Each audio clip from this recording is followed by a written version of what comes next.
Hello दोस्तों, तो आप सभी का स्वागत है हमारे YouTube चैनल बड़ा कैरियर पर।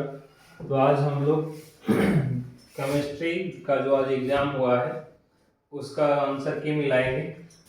तो हमारे पास सेट डी है, आपके पास जो भी सेट है उसका आंसर आप अच्छे से देख करके क्वेश्चन और मिलाइएगा। तो चलिए हम लोग अब थोड़ा आंसर मिला लेते हैं। हमारे पास सेट डी है तो हम लोग इसमें फर्स्ट सवाल देखेंगे बाबू। फर्स्ट सवाल हमारा कहता है निम्नलिखित में कौन सा सामान्य धातु मुक्त अवस्था में पाया जाता है, यानी which of the following metal is generally found in free state. तो जो फ्री स्टेट में पाया जाता है वो हमारा हो जाता है, यही हो जाएगा, यानी इसका आंसर फर्स्ट का बी हो जाएगा, सोना, जो मुक्त अवस्था में पाया जाता है। अब हम लोग दूसरे सवाल पे आते हैं। दूसरा सवाल हमारा क्या कहता है? दूसरा सवाल हमारा है निम्नलिखित में कौन सा कथन सत्य है? सभी अयस्क खनिज है, या सभी खनिज अयस्क है, या एक ही खनिज अयस्क नहीं हो सकता है। तो इसका आंसर हो जाएगा ए नंबर। तो हमारा 2 का आंसर हो गया A. All ores are minerals, यानी जितने भी हमारे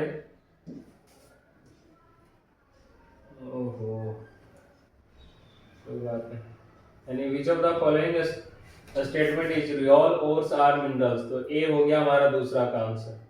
तीसरा का हमारा आंसर हो जाएगा, कहता निम्नलिखित धातुओं में किसके निष्कर्षण में वैद्युत धातु कर्म का उपयोग होता है, यानी इसमें हमारा आंसर हो जाएगा डी नंबर। सोडियम में हम लोग यूज करते हैं वैद्युत कर्म, यानी वैद्युत धातु कर्म का उपयोग किया जाता है सोडियम के निष्कर्षण के लिए। तो अब हम लोग आगे 4 नंबर में देखते हैं, और 4 नंबर हमारा जो सवाल है, 4 नंबर कहता है कि जिसमें 2 अलग अलग धातु उपस्थित होते हैं वह क्या कहलाते हैं?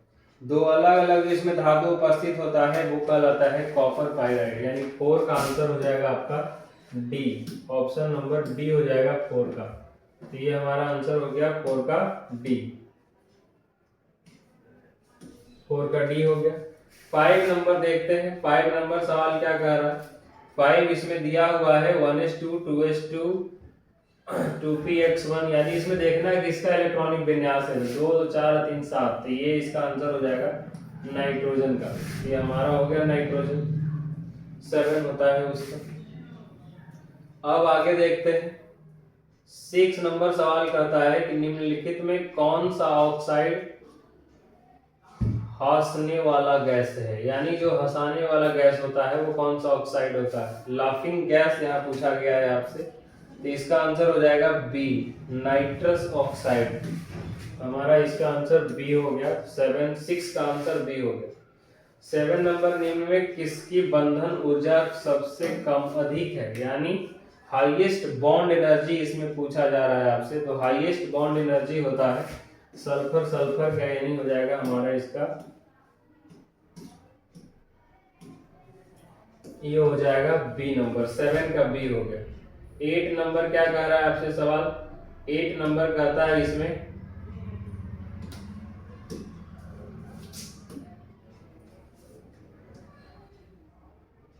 8 नंबर है, इसमें पूछ रहा है निकेल की ऑक्सीकरण अवस्था। तो इसमें इसका आंसर हो जाएगा 0। निकेल इसमें 0 होता है। अब हम लोग आगे देखते हैं 9 नंबर में। 9 नंबर क्या है? Which of the following has the highest molar electrical conductance in aqueous solution? किसका सबसे ज्यादा, यानी हाईएस्ट इलेक्ट्रिकल कंडक्टेंस सॉल्यूशन जो होता है इसमें, ये हमारा होगा ए नंबर, यानी इसका आंसर हो जाएगा ए।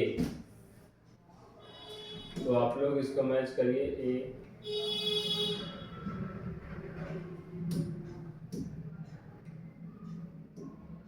तो 9 नंबर का हो जाएगा ए।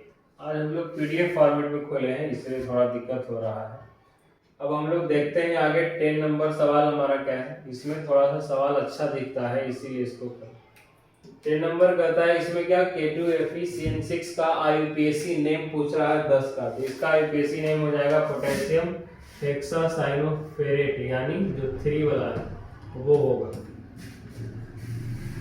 अब 11 नंबर का आंसर इसमें हम लोग देखेंगे। 11 नंबर सवाल आपसे क्या कहता है कि विटामिन B12 में उपस्थित होता है, यानी विटामिन B12 में क्या पाया जाता है, तो इसका आंसर हो जाएगा ए, कोबाल्ट इसमें पाया जाता है। अब हम लोग बात करेंगे यहाँ पे 12 नंबर सवाल। 12 नंबर सवाल क्या है, इसमें पूछा जा रहा है निकेल का समन्वय संख्या यानी कोऑर्डिनेशन नंबर।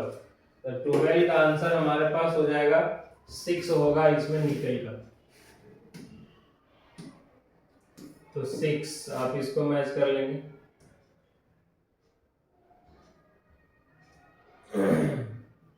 इसका आंसर हो गया 6। अब हम लोग आगे देखते हैं, इसमें आईयूपीएसी नेम पूछ रहा है। आईयूपीएसी नेम है तो इसका आईयूपीएसी नेम हो जाएगा हमारे पास CH3 CH2 है, क्लोरीन लगा हुआ है, यानी हमारे पास हो जाएगा इसका IUPAC name 1-chloro-3 methyl butane, यानी 13 का आंसर हो जाएगा C।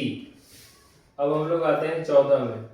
14 क्या कह रहा है, 14 पूछ रहा है निम्नलिखित में किस प्रकार की अभिक्रिया है। ये अभिक्रिया किस प्रकार की है, तो ये हमारा अभिक्रिया है, आंसर इसका बी होगा,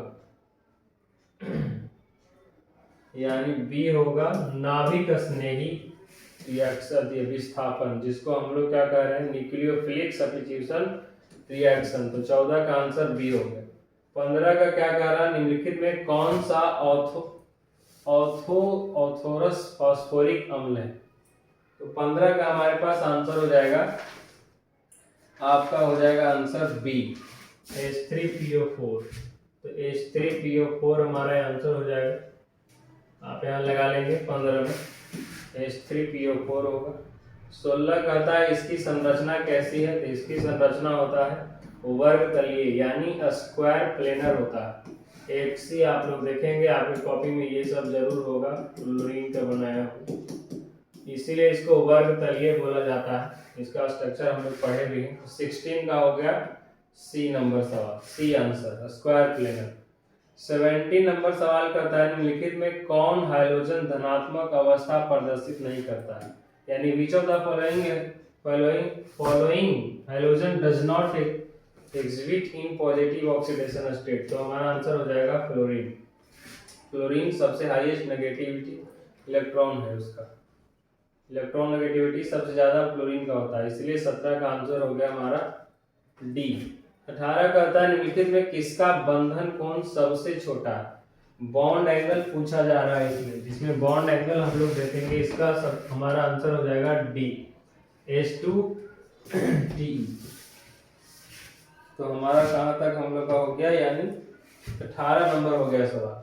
अब हम लोग आते हैं 19 में। 19 नंबर क्या है, निम्नलिखित में किसके युग्मित इलेक्ट्रॉन की संख्या अधिकतम है, यानी इसमें मैक्सिमम अनपेयर्ड इलेक्ट्रॉन पूछा जा रहा है, और मैक्सिमम अनपेयर्ड इलेक्ट्रॉन जो होगा वो होगा Fe3+ का। तो Fe3+ इसका आंसर हो गया। ये ऐसे भी दिख रहा है क्योंकि इसका एटॉमिक नंबर क्या है, ज्यादा आ रहा है। तो अब हम लोग आते हैं 20 नंबर में। क्रोमियम की अधिकतम ऑक्सीकरण स्टेट कितना होता है। क्रोमियम का अधिकतम ऑक्सीकरण बात किया जाए तो +6 होता है, तो इसका आंसर हो जाएगा +6। अब हम लोग आते हैं 21 नंबर में। इसमें पूछ रहा है कि अनपेयर्ड इलेक्ट्रॉन, इसका कोई देखना, इसे ज्यादातर इसका आंसर होना चाहिए 3, लेकिन कोई बच्चा 2 भी मार के आया है, तो हम भी थोड़ा सा कंफ्यूजन है इसमें कि 3 होगा या 2 होगा, तो इसको छोड़ के चलिएगा हम लोग सभी। कॉपर एक एक्सेप्शनल ईसी में आता है, तो ऐसे अगर देखा जाएगा तब हमारे पास 2 होना चाहिए, लेकिन जो बच्चे ज्यादातर 3 वाला सही है, तो 3 ही होगा इसका आंसर। अब हम लोग 22 में आते हैं। 22 कहता है कि isotonic solution have the same. Isotonic solution का क्या सेम होता है, आइसोटोनिक सॉल्यूशन, जो कि हमारा 22 नंबर है सवाल, इसका आंसर डी होगा। मोलर कंसंट्रेशन इसका जो हमारा है वो सेम होता है, बराबर होता है। अब हम लोग आते हैं 23 में। 23 क्या कह रहा है, HCl एवं H2O में एजियोट्रॉपिक मिश्रण होता है। HCl और H2O में इसका एजियोट्रॉपिक मिश्रण जो होगा वो हमारा होगा आंसर डी, 22.2% HCl। अब हम लोग आते हैं 24 में। 24 नंबर सवाल क्या कह रहा है, इतना कूलम विद्युत आवेश CuSO4 के विलयन में मुक्त करता है, तो उसका बताना है आपको। इसका आंसर हमारा आ रहा है 31.76 ग्राम, तो इसका आंसर आपका हो जाएगा बी नंबर। 25 करता है, 25 का आंसर इस तो आप जान लीजिए सेल स्थिरांक यानी ए होगा इसका 25 का आंसर। 26 नंबर में आपको क्या कह रहा है, दिया हुआ है यहाँ पे हमारे पास सेल का नोटेशन, वोल्टेज दिया हुआ है उसका 1 वोल्ट कहता है, इसमें इसका कैथोड है, कौन कैथोड होगा, तो इसमें कैथोड हमारा कॉपर होगा, तो 26 का हमारा आंसर बी हो जाएगा। अब आते हैं 27 पर। 27 में कहता है आयनीकरण का सिद्धांत किसने दिया है, तो ये आर्हेनियस ने दिए हैं, इसलिए हमारा 27 का आंसर हो जाएगा बी हो जाएगा। 28 नंबर का कहते हैं, 28 नंबर निम्नलिखित पदार्थ की अभिक्रिया की दर निर्भर करती है, तो सक्रिय मात्रा पर यानी एक्टिव मास पर डिपेंड करता है, इसलिए 28 का आंसर हो जाएगा हमारे पास डी। अब आते हैं 29 में। 29 कहता है निम्नलिखित में किस एल्किल हैलाइड का जलांश SN1 रिएक्शन के द्वारा सूचित किया जाता है। SN1 के द्वारा अगर बात कर रहा है तो इसका आंसर डी हो जाएगा, CH3CX पर इंग्लिश वाला में देख लेते हैं, यानी हमारा इसका आंसर डी होगा, CH3 अब आते हैं कहता क्लोरोफॉर्म और जल के द्वारा अवकरण से बनता है, तो इससे मेथेन बनता है, तो हमारा आंसर इसका डी हो जाएगा मेथेन, तो 30 का आंसर हो गया डी। अब आते हैं 31 में कहता है जब एथिल ब्रोमाइड की अभिक्रिया शुष्क सिल्वर ऑक्साइड से कराई जाती है तो क्या बनता है, तो इसमें हमारा जो बनेगा 31 में डाई एथिल ईथर बनेगा, यानी 31 का हो गया ए नंबर। तो सिर्फ हम लोग को आंसर मिलाना है, इसलिए हम लोग जल्दी जल्दी करके देते हैं उसको, क्योंकि आगे का भी पेपर ध्यान देना है। तो हमारा अब इसमें कहता है लुकास अभिक्रिया इसमें कौन है, तो ये सांद्र ZnCl2 प्लस HCl, ये जो हमारा होगा ये लुकास रिएजेंट है, अभिकर्मक पूछ रहा है उसको, तो हमारा इसका आंसर बी हो गया, आप सब जानते हैं। ब्यूटेन टू ऑल एक क्या है, ब्यूटेन टू ऑल एक हमारे पास सेकेंडरी अल्कोहल है, तो इसका आंसर बी हो जाएगा, सेकेंडरी अल्कोहल। 34 नंबर क्या कहता है निम्नलिखित में कौन टर्शियरी अल्कोहल है, टर्शियरी अल्कोहल यानी जो 3 डिग्री से जुड़ा हुआ होगा वही कहलाएगा हमारा टर्शियरी अल्कोहल। तो आप देख रहे हैं कि 3 डिग्री कार्बन यही है जो 3 अदर कार्बन जुड़ा हुआ है, इसलिए आंसर हो जाएगा बी, तो 34 का बी हो गया। 35 का जो हमारा है इसका IUPAC नेम आपसे पूछा जा रहा है, तो IUPAC नेम इसका हो जाएगा 35 का आइसोब्यूटिल अल्कोहल, इसका आंसर हो जाएगा ये हिंदी और नॉल दिया है यहाँ, नॉल लिख जिसमें गलत है, इंग्लिश वाला में नहीं जाना है, आप देखिए इसका आंसर यही हो, 35 का हो जाएगा बी। तो आप लोग मिलाते चलिए और बताइएगा फाइनल मिल जाने के बाद कि किसका कितना सही है, तो आप लोग कमेंट में अपना नाम लिख करके बता दीजिए सर हमारा इतना सही है। एसिटिक अम्ल निम्नलिखित में किसके साथ एसिटाइल क्लोराइड नहीं बनाता है, एसिटिक अम्ल जो होता है वो किसके साथ नहीं बनाता है, तो क्लोरीन के साथ, तो इसका आंसर हो जाएगा बाबू हमारा हो जाएगा ये आंसर Cl2 क्लोरीन हो जाएगा, ठीक है। अब हम लोग आते हैं 37 में। एसिटामाइड होता है, एसिटामाइड उभयधर्मी है, यानी इसका आंसर हो जाएगा हमारा एम्फोटेरिक, यानी एम्फोटेरिक बी हो जाएगा, तो 27 का हो गया बी का, सॉरी 27 का आंसर हो जाएगा सी उभयधर्मी, तो आप इसको ध्यान रखें। 27 37 37 का सी होगा। अब आगे हम लोग देखते हैं, इसमें पूछ रहा है कि ये क्या है, प्राइमरी है या सेकेंडरी है या टर्सरी। तो नाइट्रोजन के पास दो को बच रहा है, ये को खत्म है, मतलब ये प्राइमरी है, ये गलत है, सी नहीं होगा, इसका आंसर ए होगा, प्राइमरी एमीन। अब हम लोग आगे देखते हैं 39 में। 39 मेथिल 39 का आपका आंसर हो जाएगा बी। तो जो भी बच्चे बी लगाए होंगे उनका ये सही होगा, तो बी हमारा इसका आंसर राइट हो गया। 40 का देखते हैं, निम्नलिखित में सर्वाधिक क्षारीय कौन है। सर्वाधिक क्षारीय इसमें हमारा डी होगा आंसर, CH2, यानी जो ये हमारा आंसर हो जाएगा डी 40 का।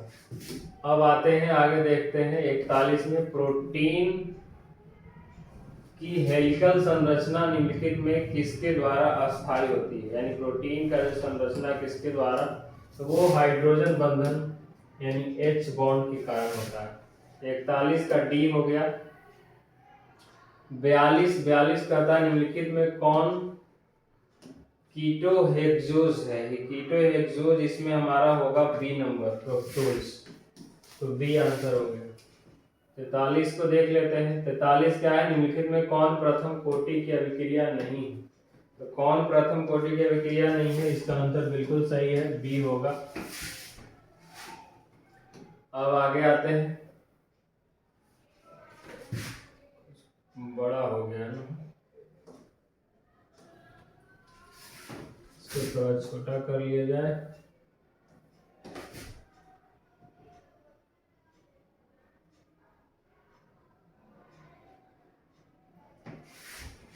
चलिए तो हम लोग आगे की ओर देखते हैं, इसको कहाँ तक हो गया था। 43 का बी हो गया है। अब हम लोग 43 देख लिए हैं, बी है। अब आगे आते हैं ऊपर में, 43 हो गया है, 44 देखते हैं। तो 44 का हमारा जो आंसर होगा, निम्नलिखित किसी द्वितीय कोटि की अभिक्रिया का वेग स्थिरांक का इकाई, यूनिट आपसे पूछ रहा है। 44 का यूनिट हो जाएगा पर मोल लीटर पर सेकेंड, तो हमारा हो जाएगा आंसर सी, बिल्कुल सही है इसका। 45 नंबर आते हैं। 45 कहता है किस अभिक्रिया का वेग इतना दिया हुआ है, तो अभिक्रिया का कोटि पूछ रहा है आपसे।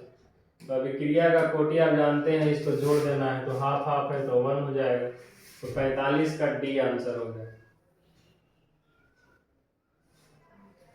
अब 45 का डी हो गया है। 46 हम लोग देख लेते हैं। 46 कहता है कि फ्रेडरिक के अधिवेशन समताप के अनुसार क्या है, यानी अकॉर्डिंग टू फ्रेडरिक एड्रॉप्सन आइसोथर्म क्या होगा इसका आंसर। इसका आंसर आपका हो जाएगा 46 का आंसर होगा ए। 46 का आंसर आपका ए हो जाएगा, इसलिए आप उसी को सही करेंगे, ए होगा 46 का। 47 में आते हैं। PDF में बेकार कर दिया, लेकिन इसमें ठीक लग रहा था इसलिए PDF लेकर आया। चलिए ठीक है। दूध क्या है इसमें, दूध जो हमारा है जल में परिक्षेपित वसा, बिल्कुल सही है, ए हमारा इसका आंसर होगा, जल में परिक्षेपित वसा। 48 का हमारा क्या होगा। 48 कहता है निम्न में कौन लायोफिलिक कोलाइड है, तो ये हमारा हो जाएगा गम, यानी बी होगा 48 का। अब आगे देखते हैं 49। 49 जो हमारे पास क्या है, हेबर विधि द्वारा अमोनिया के उत्पादन में किसका उपयोग किया जाता है, तो इसका आंसर हो जाएगा बी, FeO, आयरन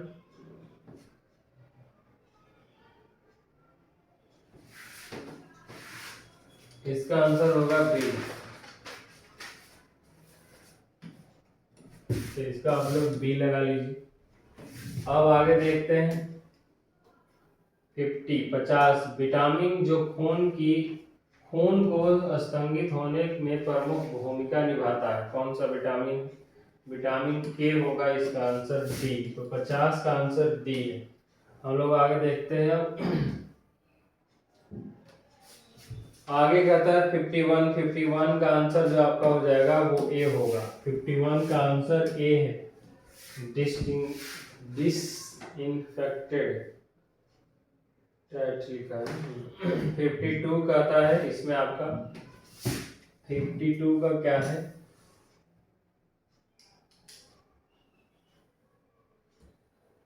हाइड्रोजन है। अच्छा, हाइड्राजीन एक दवा है जिसका उपयोग किया जाता है। किसके उपयोग किया जाता है इसका? इसका आंसर हो जाएगा आपका ट्यूबरक्लोसिस। डी होगा आंसर 52 का। 52 का आंसर होगा आपका डी। अब आते हैं आगे।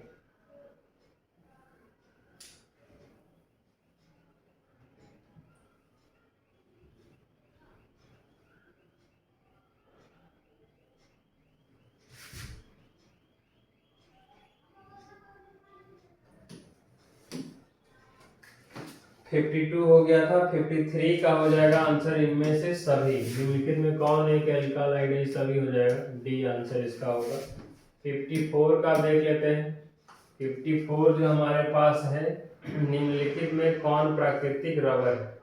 प्राकृतिक रबर इसमें आपसे पूछा जा रहा है, तो प्राकृतिक रबर का आंसर बिल्कुल सही है, ए आइसोप्रोपीन होगा। ए आंसर 54 का हो गया। आगे देखते हैं 55 एक कच्चा पदार्थ जो नायलॉन बनाने में प्रयुक्त होता है। किसका उपयोग किया जाता है? नायलॉन में एडिपिक अम्ल उपयोग किया जाता है। तो आंसर इसका सी हो जाएगा 55 का। 56 जो हमारा है, इसका आंसर क्या होगा? तो इसका आंसर हो जाएगा 56 का टेफ्लॉन। ए होगा 56 का। 57 हीरा निम्नलिखित में किस प्रकार रवा है? यानी हीरा जो है वो किस प्रकार का है? तो यह सहसंयोजिक रवा। तो हमारा हो जाएगा आंसर बी 57। 57 का आंसर बी हो गया है, तो आप लोग ध्यान देंगे। अब आपका आता है 58 नंबर। NaCl रवा की संरचना कैसी है? NaCl जो है वो होता है हमारा कोवैलेंट क्रिस्टल, यानी फलक केंद्रित होगा। बी आंसर बिल्कुल सही है। अब आते हैं 59 पे। 59 हमारा क्या है? निम्नलिखित में से कौन रवाहीन ठोस है? जो रवाहीन ठोस होगा वो हमारा ग्लास होगा। अष्टफलकीय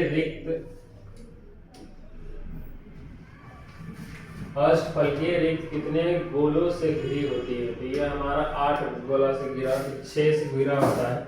इसका आंसर 6 हो जाएगा। 60 का आंसर ए हो गया, यानी 6। किस विलयन के सांद्रण को व्यक्त करने का कौन सा तरीका तापक्रम पर निर्भर नहीं करता है? तो ये हमारा है, किसी विलयन की मोललता पर निर्भर नहीं करता है। तो इसका आंसर हो जाएगा डी नंबर। तो 61 हो गया है। अब हम लोग आगे देखते हैं 62। निम्नलिखित में कौन राउल्ट नियम से धनात्मक विचलन प्रदर्शित करता है? तो जो धनात्मक विचलन प्रदर्शित करता है वो हमारा ए हो जाएगा। तो 62 का आंसर हो गया ए। 63 का आंसर जो हमारा है, 63 क्या है? 63 का आंसर बी हो जाएगा। यह इक्वेशन होता है पाई बराबर CRT। तो ये pi by C equal to RT हो जाएगा, यानी इसका आंसर हमारा बी हो गया 63 का। 64 का आंसर ए हो जाएगा, शुष्क Ag2। निम्नलिखित में किस अभिक्रिया एल्किल हैलाइड से करने पर ईथर बनता है? तो ये होगा इसका आंसर। 65 अब हम लोग देखते हैं। 65 में आईयूपीएसी नेम लिखना है, तो आप इसको लिख ही लिए होंगे। 65 का आंसर आपका हो जाएगा बी नंबर 3 हाइड्रोक्सी ब्यूटेनॉल। ये हो गया 65 यानी 65। फॉर्मेलिन एक व्यापारी नाम है। किसका नाम है फॉर्मेलिन? तो वो होगा आंसर, फॉर्मेलिन एक व्यापारी नाम है, इसका 40% मेथेनॉल के जलीय घोल का नाम है। इसका देख लेते हैं, 40% जलीय घोल का योग है। फिर 67, अब देखा जाए 67 एक एल्डिहाइड के ऑक्सीकरण से प्राप्त होता है। एल्डिहाइड के ऑक्सीकरण से प्राप्त होगा तो हमको एक अम्ल मिलेगा। तो ये हो गया इसका आपका 67 का डी एक अम्ल यानी एन एसिड। अब कहता है क्लोरेटोन बनता है, क्लोरेटोन बनता है एसीटोन से। तो इसका आंसर हो जाएगा डी, सी नंबर। 68 का सी होगा, संतृप्त मोनोकार्बोक्सिलिक अम्ल का सूत्र लिखना है। तो इसका सूत्र जो होगा आपका सी हो जाएगा, CnH2nO2 सूत्र होता है इसका। अब आते हैं हम लोग 70, लास्ट सवाल जो हमारा है। फॉर्मिक अम्ल एक फॉर्मल्डिहाइड को निम्नलिखित में से किसके द्वारा विभेद किया जा सकता है? तो इसका आंसर होगा सोडियम बाइकार्बोनेट के द्वारा। तो ये हो गया। उम्मीद करते हैं आप सभी का एग्जाम अच्छा गया होगा। तो आप सभी अपना अपना मिला करके वीडियो के नीचे कमेंट कर दीजिए, सर इतना मेरा सही है। बाकी हम लोग अब मिलते हैं, एक एग्ज़ाम और बच गया है आप सभी का, तो अच्छे से उसका तैयारी करिए। तब तक के लिए हम लोग फिर मिलते हैं नेक्स्ट वीडियो में।